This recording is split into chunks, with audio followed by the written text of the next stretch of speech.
Hi, this is Little Dwarf playing games while rambling incoherently into a microphone. Why? Well, just because I can, and I continue with Arcanum of Steamworks and Magick Obscura, Blind. Now, last time I had a very interesting discussion with Randver Thunderstone about the intricacies of the dwarven philosophy and their outlook on life, and also their morality, and he explained to me the concept of something called the stone and the shape, which are the rules governing the dwarven outlook on life. And he also told me that his father, Lohaire, is in fact hiding in this hole underneath his throne, which, as I said, is a lot less epic when you put it like that, because he has basically been sulking in this hole for whatever many years, probably, or well, yeah, it must have been years at this point. And his son comes there every day almost to ask him to return, but he doesn't. Maybe I will have better luck. So let's go.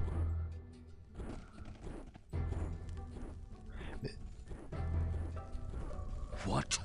Who dares disturb the exile of Thunderstone? Forgive me, Your Highness, but I had no choice but to... Quiet. This insolence is unforgivable. The violation of my ancient right for solitude in exile is not broken so easily. Your life hangs in the balance, stranger. Speak quickly, lest you taste of the fury of Harrow. He hefts a double-edged axe from his belt. Wait a moment. I come here with the blessing of your son. My son? Randver? He would dare permit such an affront? I've come here to writhe upon the blade of my sorrow, to live the 1,000 deaths by the ancient right of kings. These laws are passed down through the mountain from the beginning of remembered time. Your life is forfeit to them, as is my own. Do you understand? He raises the axe in his hand. You would raise your axe against another dwarf? I care not of your race, dwarf. Do you have any idea the number of dwarves who have fallen under the blade of Harrow? What do I care of another? Yeah, right, because he fought in the clan wars, right? It was said he actually burned alive 10,000 of the dwarves that served Lohaire the Abjurer, who was some kind of a major antagonist in that war. He was a dwarven supremacist, and he believed that his clan was the best and should rule everything. Stop! I come with the news of the Black Mountain clan. What? How do you know? Speak quickly. Your life still hangs in the balance. Fine. I've got a story to tell. Forgive my harsh words before, dwarf brother. I mean you no harm. My crimes are heinous enough without adding to them more dwarfen blood. I understand, my king. I need to know exactly what happened. In all the time since the judgment was passed, I have never spoken of it. My shame has held my tongue. It seems that very shame shall now, finally, bring the betrayal to light. Please, those elves who approached you, who were they? A delegation of elves sent from the Silver Lady herself. They came not long after Bates had built his first steam engine. Technology in the hands of the human had spread and advanced at an alarming rate, and the elves were hit first and hardest. Yeah, so it is, as I was suspecting, the humans have committed some kind of a war crime against the elves, and because it was the dwarves, Stenar Rockcutter, I believe, that gave the steam engine to Bates in the first place, the elves thought it's the dwarves' fault, which I do believe is kind of backwards. Like, why wouldn't they punish the humans, or at least Gilbert Bates specifically? Who is the Silver Lady? The Silver Lady is Mother Queen to the elves. She is very old, much older than I, and very powerful in the ways of magic. Where does she live? In Kintara, the oldest city of the Elves, somewhere within the glimmering forest. Have you ever spoken with her directly? No, I'm not sure if any but elven eyes have ever been laid upon her. Over the years, we have corresponded through messengers. Elves and dwarves are very different, and we tend to stay away from one another. But our relationship, as culturally strained as it may be, has always been civil. We don't necessarily understand one another, but we've always respected the differences. What had the spread of technology done to the elves? Their forests were being cleared with the help of technology. Massive steam-powered clear-cutters. The oldest groves, towering and untouched for thousands of years, were being destroyed without prejudice. I saw much of this with my own eyes. The ancient forest of Morbahan is little more than a graveyard now. Yeah, right, because not only, the world, thanks to the humans, is now undergoing what is akin to an industrial revolution. So obviously, not only would they need a massive amount of wood just for the fires, for the steam engines specifically, but also I would imagine they were also clearing out forests to, for example, lay down tracks for the train and all that. Were there elves living in the forest of Moriban? I'm unsure, but I don't believe so. But the delegation said that the crimes were against all elves. You see, elves feel a very strong connection to the world, to nature, and especially to forests. It's said that elven souls reside in the oldest trees. I don't know if this is true, but I do know there to be a strong connection between living things and magic. Okay, so that is an interesting point, and I can see how that would be war-worthy. How that would be war-worthy if the elves truly believed that the oldest of the trees housed the souls of their dead people, because of course, if you destroyed them, it would be tantamount to destroying the souls of their ancestors, which is a pretty horrible crime. Was the Silver Lady angry about the Moriban forest? The delegation told me that she was extremely hurt and angry about the damage that had been done. According to them, because of her age and power, she was hurt the most by the clearing. Her connection to the forests was strongest of all. Okay. This, I feel like, it's a stupid question. Why did the technology spread so fast among the humans? Because the answer to me seems pretty obvious. Obviously, humans have short lifespans, so they have to act really fast before they die, and they have little regard for consequences as a result of that, at least compared to the older races. But I have no choice, so I have to ask it. There are many reasons. Humans, in comparison with the other races, live such short lives. Because of this, I believe that every human action is motivated through fear. The fear of death. You would think that this was a relative issue, that humans would learn to live with this limitation and accept it. This is not true. And therefore, humans, when confronted with any situation, see it through the veil of their own mortality. Achieve, advance, perform. Humans are constantly driven by the shadow of their own death. This fear, unfortunately, clouds their judgment, deadens their sense of right and wrong. Humans act first, think later, and feel last of all. That's an interesting point, that apparently emotions are last even after thought. I would think, I happen to be a human. it just so happens. And I would say it is a wrong assumption about most humans. I would say it's emotions first, then acting based on the emotion, and thinking, last. That's what I would say about the acting process of many humans. And in terms of technology, when Bates was given a look at our technology, he was overcome. As a human, his first thought was, what can I use this for? When it should have been, what is the cost of its use? Technology exploded in their hands because they are not burdened with our longevity. Humans rarely live long enough to see the consequences of their mistakes. What are the major differences between dwarves and elves? I've said before that there is a strong connection between living things and magic, and the magic flows the most strongly in the veins of elves. Dwarves are very different.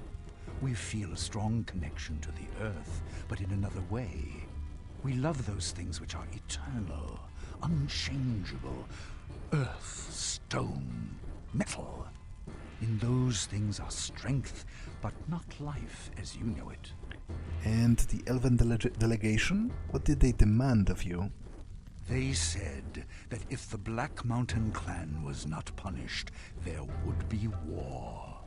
War! I told them that a punishment was already being decided upon, and that we, as dwarves, would deal with them. They refused. They claimed rights as the afflicted, and therefore as the judges. They agreed that exile was a suitable punishment, but they wanted to be the vessel of that retribution.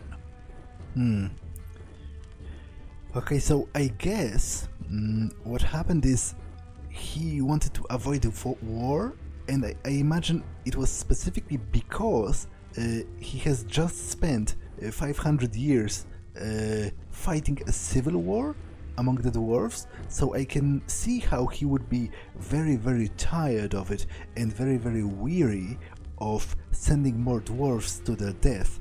I really liked the emphasis in his voice when he was speaking about war. Like you could feel his anguish at the thought of it and how much it mattered to him to stop it. But also what's interesting is that apparently he was planning to punish the Black Mountain clan on his own within the confines of the dwarven society, but the dwarves, the elves, demanded they'd be the ones to choose the punishment and also to deliver it.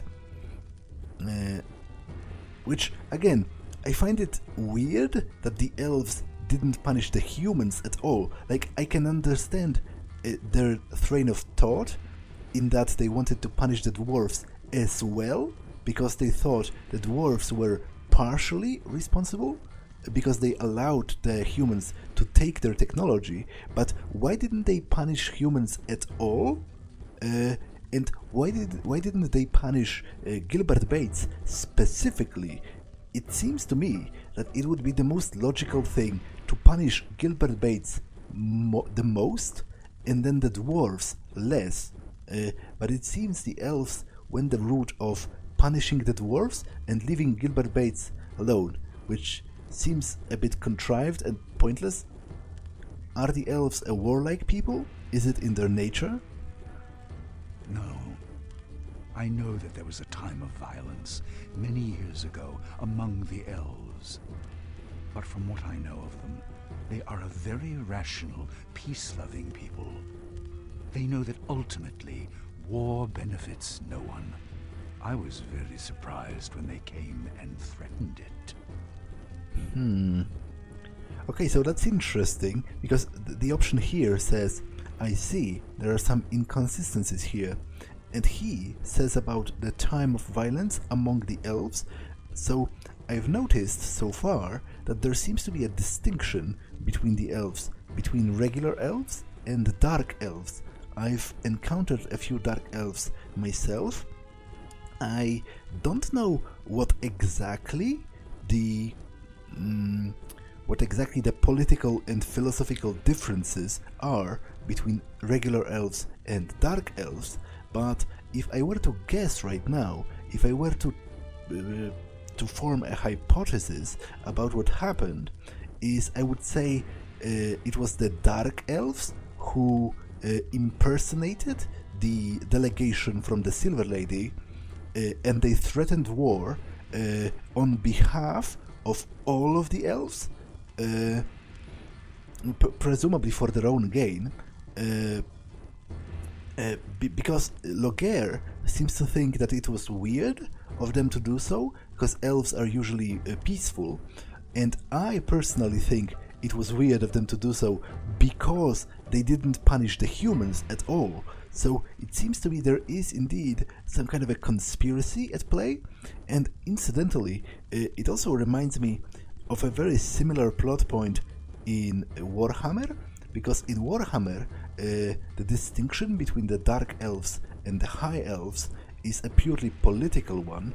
They are not different races, they are just different splinter groups. So in the history of Warhammer, the most bloody conflict of all time, the so-called War of Vengeance, or as the elves, being dickwads, call it, the War of the Beard, was a 500-year-old conflict between elves and dwarves, and it was instigated by dark elves impersonating high elves, because obviously they are physically no different.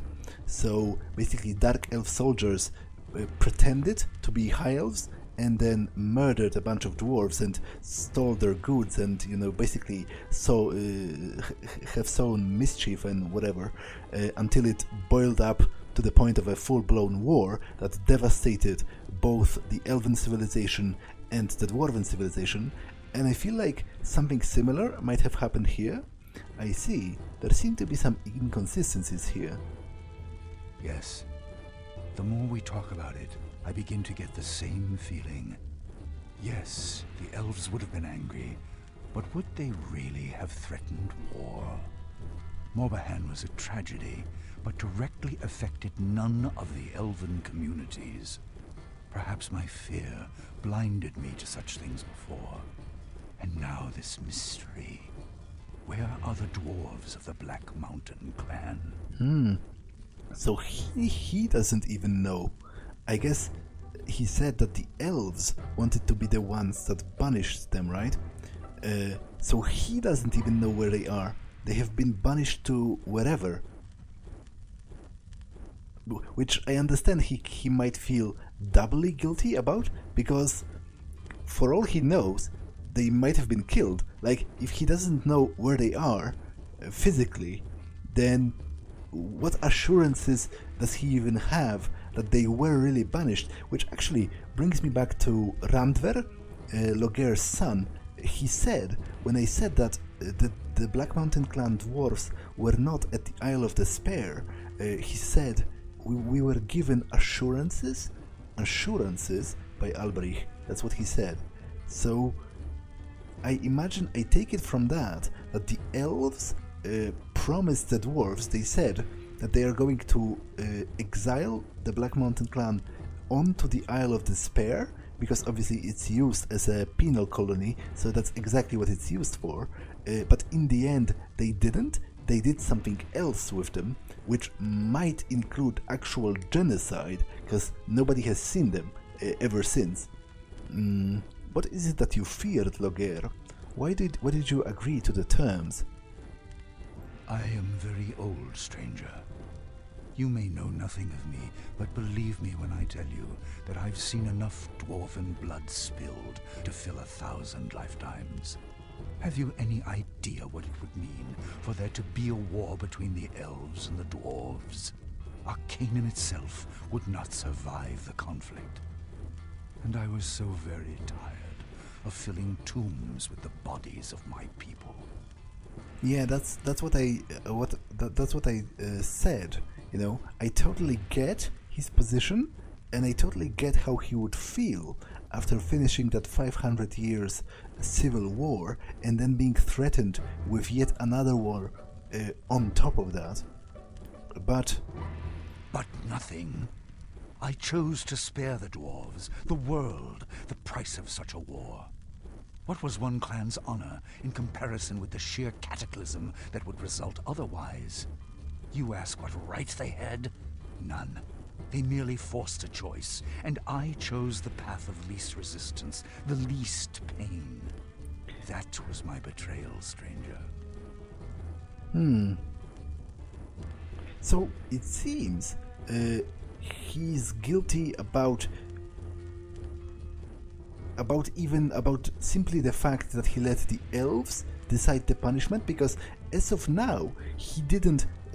I personally, as a player, brought up the idea of him getting tricked, but he doesn't seem to think about it as of yet, and instead he seems he's angry about simply the fact that he allowed the elves to decide such a matter, and maybe also about the fact that he doesn't know what they really did with the Black Mountain clan, because as I said, for all we know, as of now, they might have killed everyone if nobody has ever seen them since.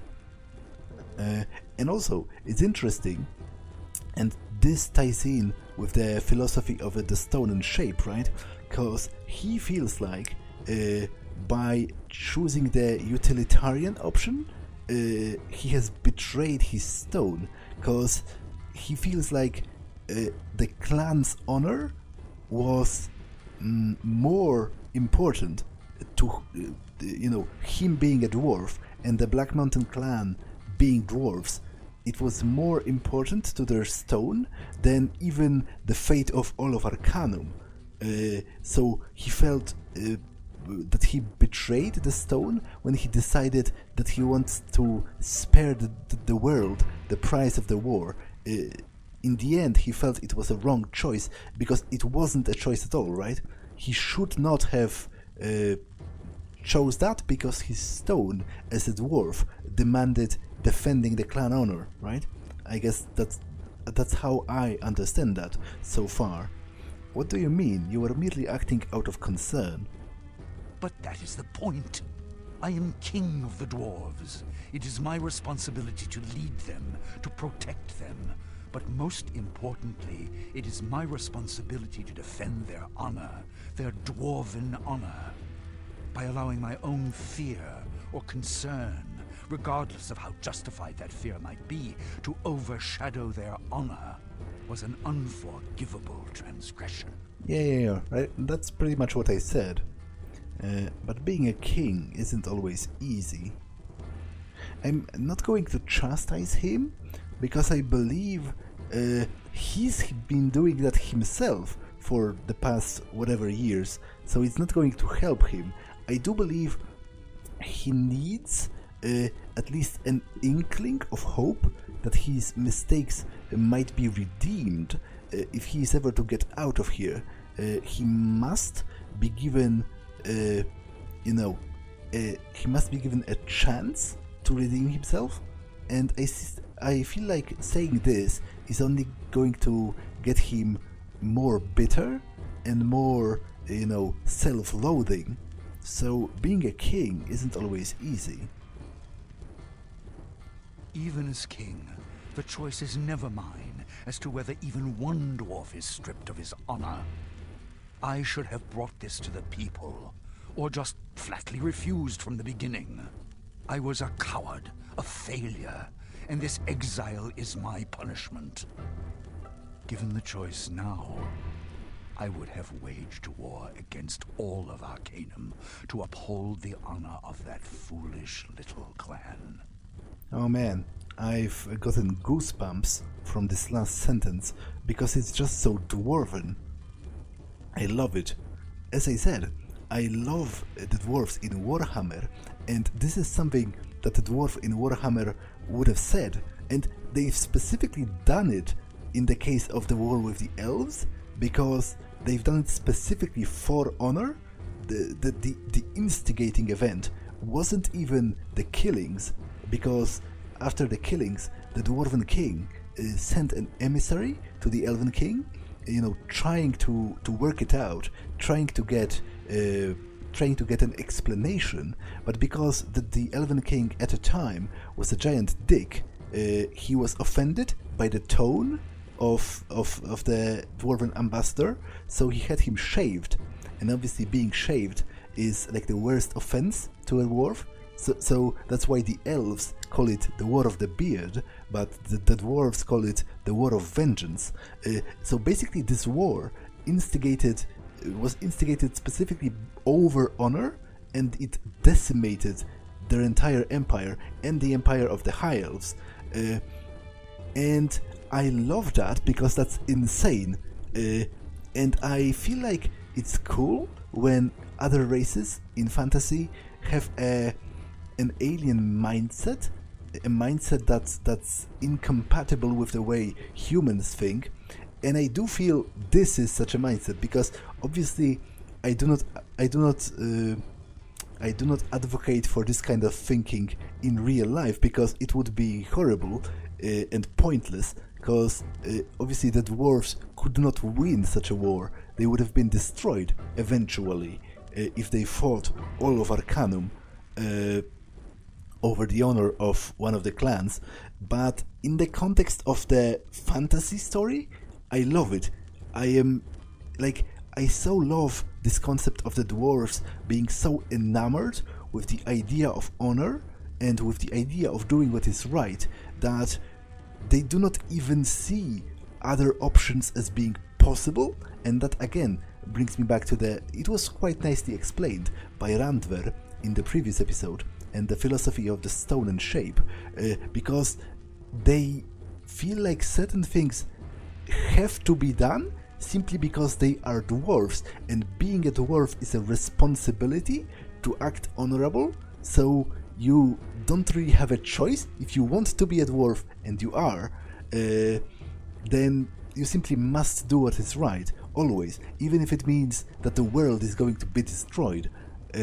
So I love that, and it moves me. As I said, I understand that in real world terms it would be a pretty unreasonable stance to take, but as a fantasy trope, I am deeply in love with this kind of moral maximalism, with this idea that you have to do what is right regardless, that there are certain things that you can never consider. By the way, if Dude of the CRPG Discord channel is watching that, then high five to you, because that brings us back to this whole discussion about Kant and John Stuart Mill and utilitarianism versus deontology. But overall, I love that, as I said, even though it's not exactly as simple in real life, because to be honest, nothing is. It is specifically a fantasy story because it's a little simplified. It's supposed to serve as entertainment. It's not exactly, you cannot exactly apply video game philosophy to real life and expect it to make sense. But also, I feel like this is kind of like this idea, this dwarven dedication to honor is almost religious. I feel like this is a good analogy because I am an atheist myself. So for me, the idea of martyrdom for religious reasons is kind of stupid. Like, I'm not going to lie. I believe that martyrdom for the sake of faith alone is kind of insane. And if I were caught, for example, by ISIS and forced to, pronounce the Shahada and to give my allegiance to Allah, I would have done it 1,000,000 times over before letting them kill me, because to me, those are just words. They wouldn't matter to me. They would just be a tool, a tool towards avoiding my own death. So for me, martyrdom for the sake of faith alone is pointless, even though I feel like I have to make an important distinction here, because I feel like if you lay your life down for another person, to defend somebody, or to defend your country, or to defend your family, or for some actual goal, even if you have religious reasons for doing that, then I greatly respect that, and I admire that, and I think it's beautiful. But if you get yourself killed specifically just because you didn't want to renounce your faith, then for me, as an atheist, that's stupid, but I understand. I don't agree with that, but I understand how it works, and I understand that in a religious framework of thinking, if you're really deeply convinced that there are some ultimate truths and ultimate, that there is some ultimate set of rights and wrongs, then to you, in that moment, it is better to die than to betray those things. And you cannot see the world bereft of those things, and you would rather get killed than betray them, even if they are immaterial, even if they do not make sense to other people. They make sense to you, and they are so important that life without them is meaningless. So it's not really a choice, for a really dedicated religious person, for someone who's ready to die for his faith. It's not really a choice. He just feels he has to do it this way. And I feel like it's exactly the same with the dwarves and honor, right? For the humans and for us as players or as readers, it is kind of insane, but for them, it just is the way it is. You have to uphold your dwarven honor, because without it, existence has no meaning. It doesn't matter if you survive or not, because without honor, life is worthless. So there's that. I know. That's because your stone is still true. What? What do you know of the nature of dwarven stone? You, an outsider. How could you possibly know of such things? Randver put his faith in me. Perhaps you could as well. Perhaps you are a dwarf. Nonetheless, these are beliefs and concepts it takes a lifetime to reconcile. How could you possibly begin to understand how I feel? I know that it's difficult to live true to both the stone and the shape. Yes, I know. I've thought long and hard about this. Dwarven stone tells me that any transgression against our honor is unthinkable. But my shape, as king, as their father, told me to protect them. I'd shouldered so much of their pain, I could do it no longer.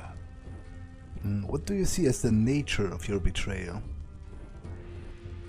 The nature of the betrayal? I failed my people. Isn't that what is most important here? The betrayal was against their stone. It seems, sadly, that my own stone is flawed. No, that was Lorik's flaw. Yours is the conflict of the shape. You shame me, stranger. Your words are harsh, but undeniably true. Perhaps you are correct, but it doesn't change what I've done, nor the price I need to pay. It is best if you just leave an old dwarf here to rot. It is your place to right this wrong. No, you must pay the price. I cannot do this for you. How then? How can I do so? You must return to your people. Be true to stone and shape. By Alberic, you are right. I've been blinded by my own shame and not seen the true betrayal. I've betrayed myself and my people along with me. I shall return, stranger. I shall be king. By the name of Thunderstone, I swear it. I am so very glad, but I still need some information. Of course. I'll do anything within my power to help you. The elves who came to you, how can I find them? As I said, they were supposedly sent from the Silver Lady. I know very little of them, but I do have a name. Perhaps that will be enough for you to uncover this mystery. And what is that name? The delegation was sent by someone named Mingorad, and I had many correspondences with this elf. Here is a letter that was sent to me by him. Where can I find this Mingorad? I'm unsure. The entire situation reeks of deception. I would tell you to seek him in Kintara, but I don't even know if the delegation was sent from there or not. Regardless, you may want to begin your search there. The Silver Lady might know of this Mingorad. And where is Kintara? I don't know, unfortunately. The location of Kintara is a well-guarded secret, but I do know it lies within the Glimmering Forest. The small town of Stillwater lies near the edge of that forest. Perhaps there you might find someone who knows where it is. Here, I'll mark your map with Stillwater's location. Thank you, Lohaire. I will do my best to find out the truth. Wait. I'm much to blame for this situation. My fear and cowardice have helped in bringing about this tragedy.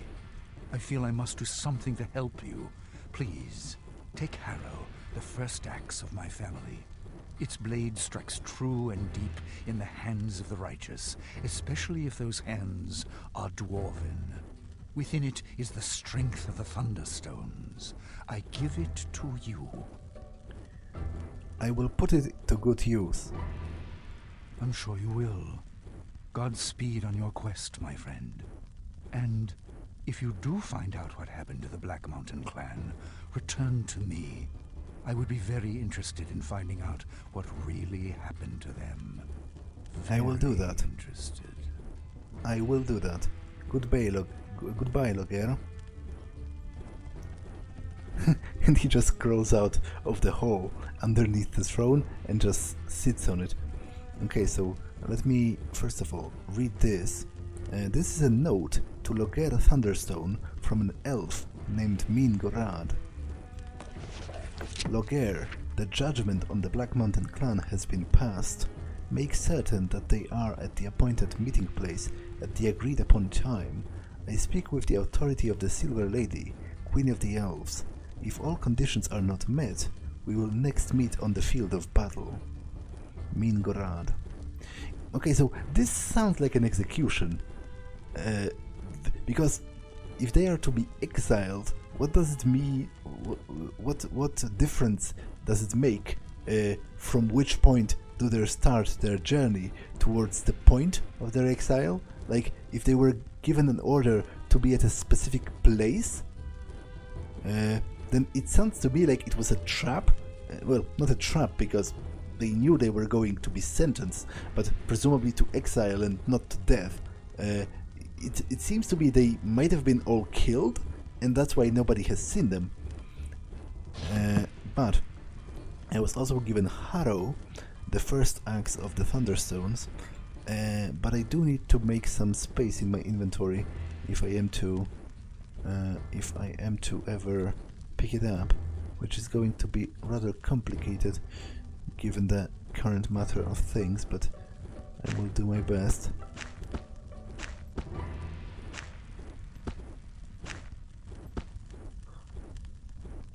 Okay, let's sort it this way maybe for now, or I don't know how much space does it take really.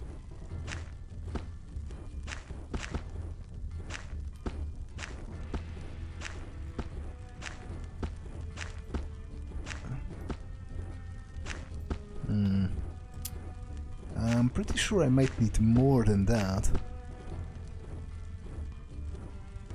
Yeah, what else can I give him, at least for now? I guess I can give him the ore. I specifically picked up ore. And the iron hilt. And maybe this. And this.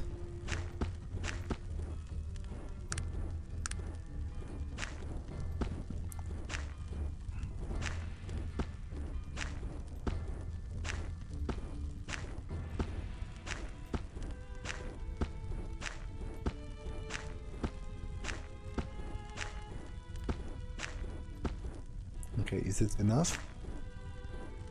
Yes. Is it two-handed? Nope. But is it better? My damage now is what? Wait, can I even wield that? My damage is supposedly 0.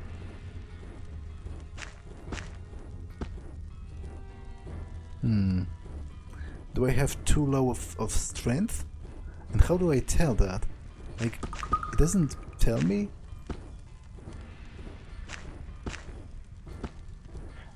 Ah, minimum strength requirement 12. But damage is 4 to 18, speed 11, 3 to 12. That doesn't seem that big of an increase, to be honest.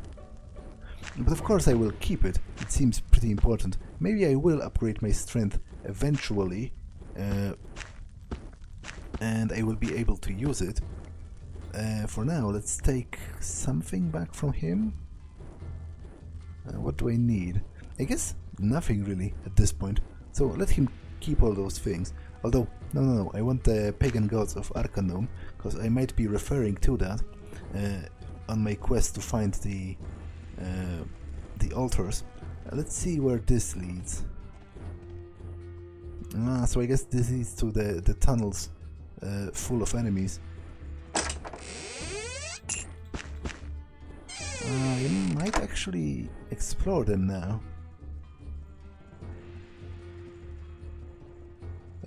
Nope. There are ore golems and those seething masses, and they destroy my weapon when I strike them, and also my armor, I think, when they strike me, so I do not at all feel ready to actually fight them. Maybe I will be stronger by the time I return to Lohaire with the news about the Black Mountain clan. So maybe we will talk then. I mean, of course we will talk, but what I meant, maybe I will explore those tunnels and fight those monsters by then. Anything more to say? Greetings. It's good to see you again. And again I thank you. I have assumed my rightful place as King of the Dwarves. I've made peace with my past, but have not forgotten its lessons. Tell me, have you found anything out about the fate of the Black Mountain clan? No, I'm still looking into it. Well, good luck to you then, and return here if you do find out. Okay, let me just see if there are ore golems in the tunnels out here as well, because I do have business in the Dredge, because if there are only spiders and the such, I should be able to deal with them. Okay, for now there are spiders.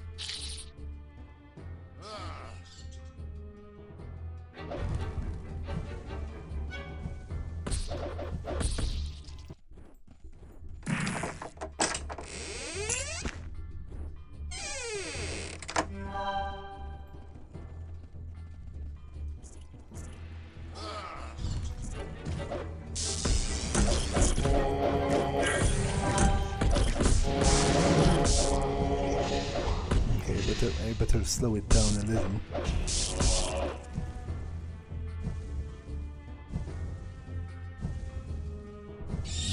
Because I'm actually getting rather damaged.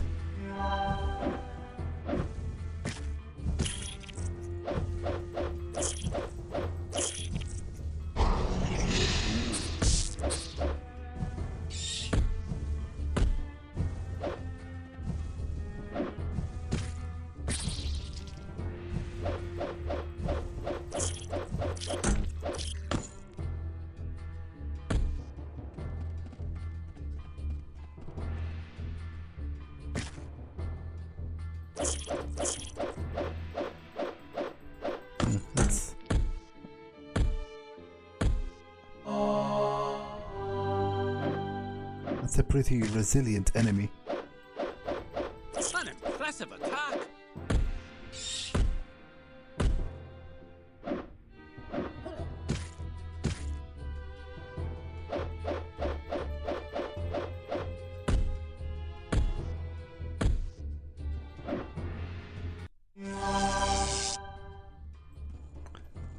Okay, I'm looking for some items in the Dredge, so I have to be... Although I'm not sure if this is classified as part of the Dredge, but I would imagine so. Brain Builder. Okay, I can pick it up and then consume it instantly.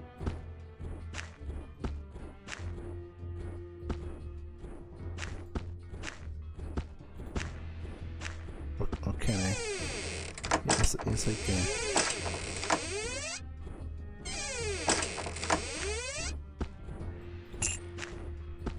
Okay, I'm almost out of space again. I don't want to give Harrow to anyone else, because that seems disrespectful. Lohaire himself said that it's best if the hands that wield it are dwarven.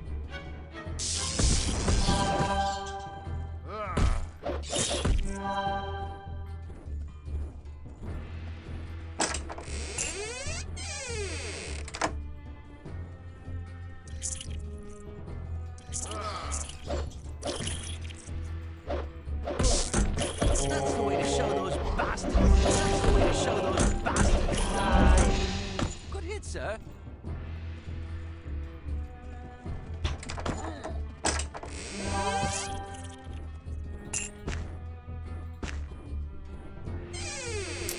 Okay, but I need to trade something, because I'm out of space again. What can I give them? I guess I can give them this. Oh, he equips that. It's probably unwise.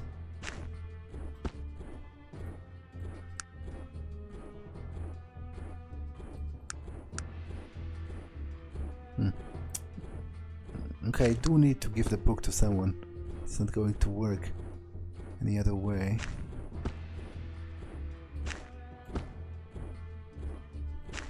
I'm not doing great as far as inventory is concerned, to be honest. I probably need to do some general shopping soon, and by shopping I mostly mean selling. I've got a level. I think I'm going to upgrade my charisma to 15 to get 5 followers. Because I don't know what, and also to upgrade my persuasion. So yeah, that seems like a decent plan. You can get more spells, obviously.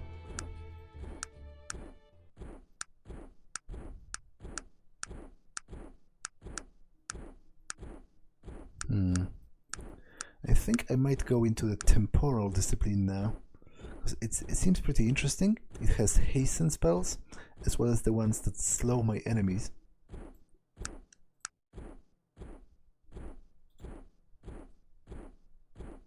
You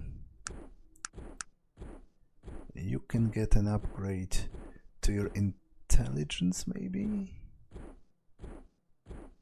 So I want you to be able to make more things.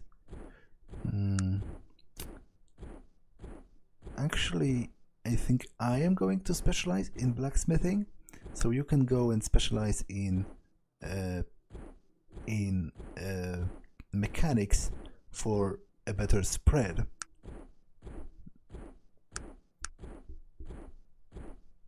Okay.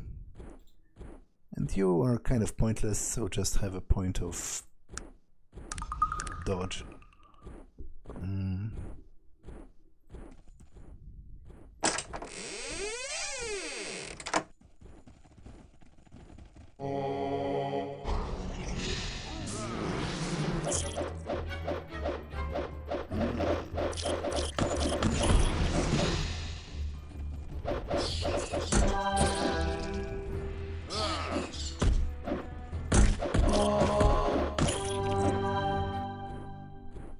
Okay.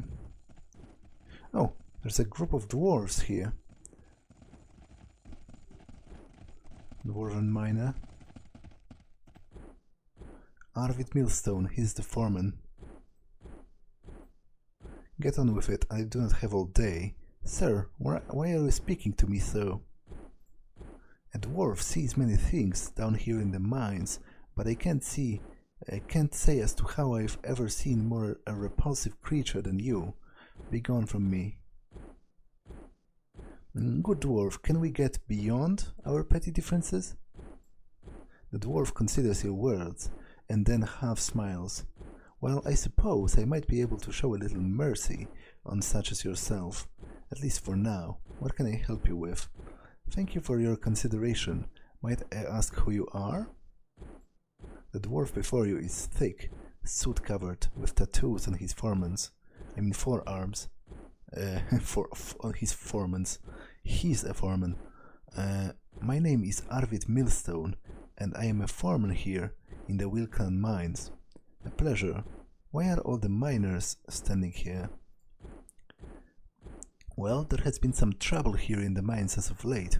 We blasted a new tunnel a few days ago, and I've been losing miners ever since. The old dwarf is shivering unconsciously. Sometimes when you dig too deep, you find things you weren't ever supposed to be found. I think that there's something back there. Something bad back there. Something evil. Actually, I've already taken care of the beast. Have I? I guess he meant the spiders in this part. You have? I am impressed. What exactly were they? It seems to be a family of crystalline spiders, dreadful beasts. I've heard the legends about the dread crystal spiders. Perhaps you run into some of those.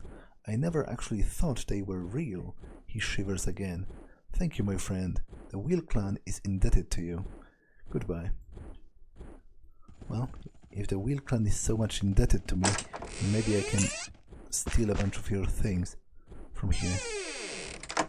Like, to be honest, I kind of considered them to be no ones, because I thought those mines were abandoned, but I guess it isn't technically true. So this isn't the dredge, it's just metal shaving.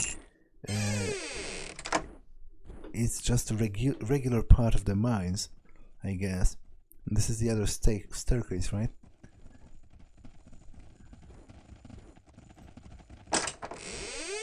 Rusty sword? I don't think so.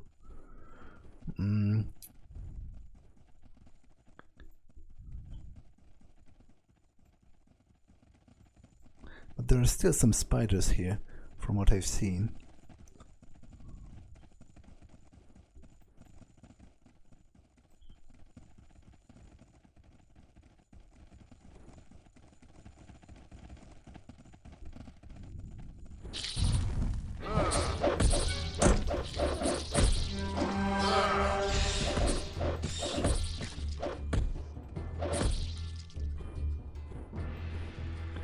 And obviously I'm still looking for the key for one of the dwarfs, but I guess he said it's in the dredge specifically, so I gather from it that it's not here.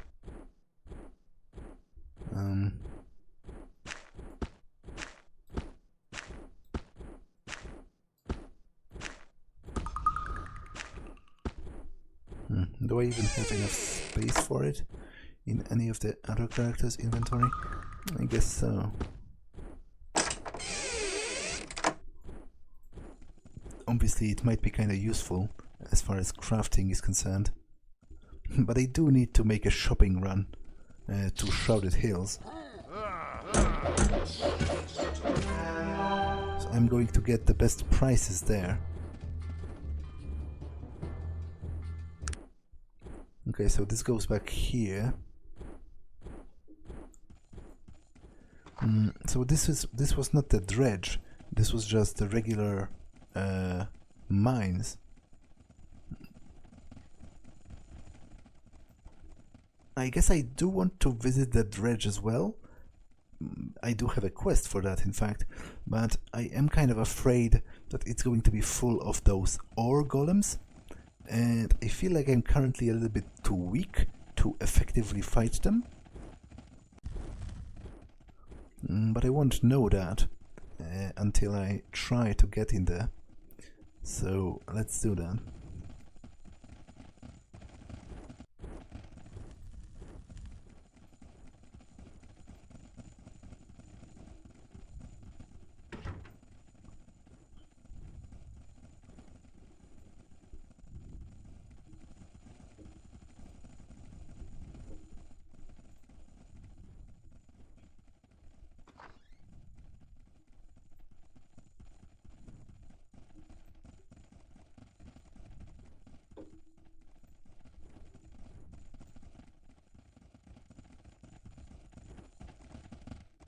What business do you have here? I want to go down into the Dredge. No one is allowed by the order of Randver Thunderstone. But what do you mean? I've already... Randver is no longer king. That's the first thing, which you should have probably noticed. And the other is, I'm pretty sure Lohaire would have nothing against it. Greetings. It's good to see you again. And again I thank you. I have assumed my rightful place as King of the Dwarves. I've made peace with my past, but have not forgotten its lessons. Tell me, have you found anything out about the fate of the Black Mountain clan? Nope, not why I'm here. Well, good luck to you then. And return here if you do find out. But where even is Randver? I guess I'm not getting into the Dredge. Now, maybe because I can't ask a Lohaire for permission, and I don't even know where Randver is. Maybe I will be allowed in there later, when I return with news of the Black Mountain clan. And in fact, I'm pretty sure it must be connected back to back with where Lohaire was. Because initially Randver wanted me to travel through the Dredge to get there, and it was full of those golems, so maybe it's for the best that I can't go in there for now.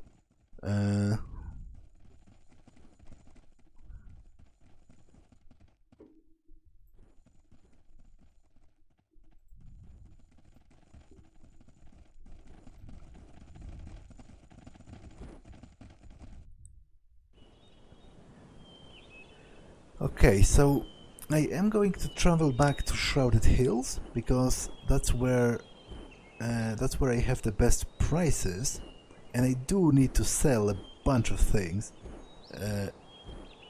because I can't really function like that. And then from then on, I guess I can continue with the main quest. Although there was also a thingamajig. Another one of the dwarven strongholds, yeah, the Stonecutter clan. So I might visit that first, because it's part of a side quest, and it's on my way to Stillwater anyway.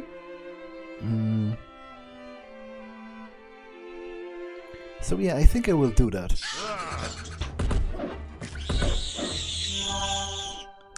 First I will do some shopping. First I will do some shopping in Shrouded Hills, because that's where I'm going to get the best prices, because they already like me. Then I will go to the Stonecutter clan, solve my business there, and then I will go and visit Stillwater to continue with the main quest. It looks like the end for you. No one escapes the Molochian hand. You will be sorry you ever found me, fool. Die.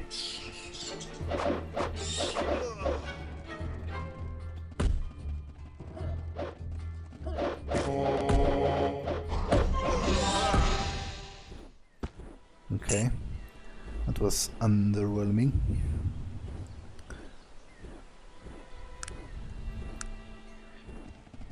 Looks like the end for you. No one escapes the Molochian hand, sure.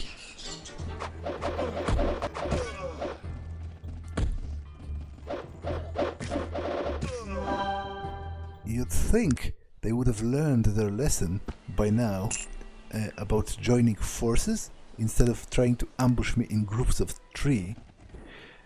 No one escapes the Molochian hand. It's ridiculous.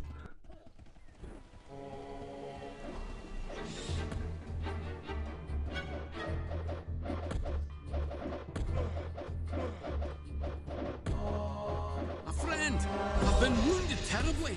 Quickly, Okay, I need healing. this is ridiculous. So I have to reload because they killed him. I wasn't expecting that, to be honest. Maybe I shouldn't have laughed at them. Maybe I wounded their pride. Frick, didn't want to stop.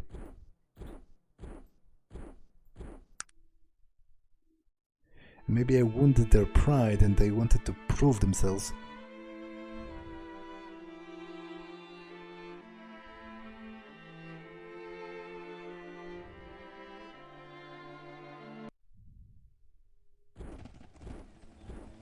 Okay, so I'm in Shrouded Hills, and next time I'm going to do some major inventory management, but that will be next time because this episode has been long enough, so I'm going to save here and actually end it for now. That's all for this one, and I will see you in the next one. Bye!